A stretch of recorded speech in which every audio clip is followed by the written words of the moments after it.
सकरण जे सानिया हमंदन पारां कश्मोर ऐं कंदकोट समेत सिंध मां प्रिया कुमारी ऐं ॿियनि जी बाज़ियाबी लाइ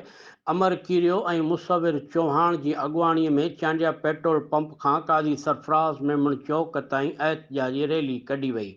जिते एहतजाजी मुज़ाहिरो पिणु कयो वियो, जंहिंमें औरतुनि समेत मुख़्तलिफ़ सियासी समाजी अॻुवाणनि भरपूर शिरकत कई। मुज़ाहिरे खे रज़ा मोहम्मद चांडियो, मुखी किशन चंद, मोहम्मद सिद्दीक मंगियो, फहमीदा कीरियो, पप्पू सोनारो, शमशाद मल्ला, सैफल कीरियो ऐं ॿियनि अलॻि अलॻि ख़िताब कंदे चयो त सिंध जी तारीख़ में पहिरियों भेरो ईअं थियो आहे जो कश्मीर जे हिंदू भाउरनि पाण मुरादो हिमत करे एहतजाज कयो,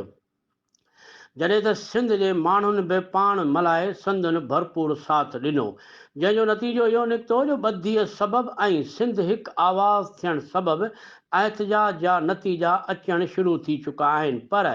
असीं तेसीं ताईं सुख सां न वेहंदासीं जेसीं ताईं प्रिया कुमारी समेत समूरा अॻुवा थियल आज़ादु नथा कराया वञनि। हिननि वधीक चयो त रियासत हमेशह सिंध सां ॿ अखियाई वारो सलूक कयो आहे, पर हिन वक़्तु सिंध सुजाॻ थी चुकी आहे। इन करे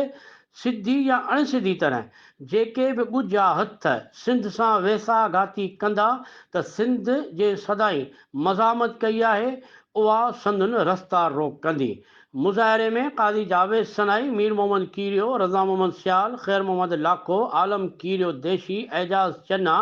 कामरेड मुश्ताक लगारी समेत कई शख़्सियतूं शरीक हुयूं।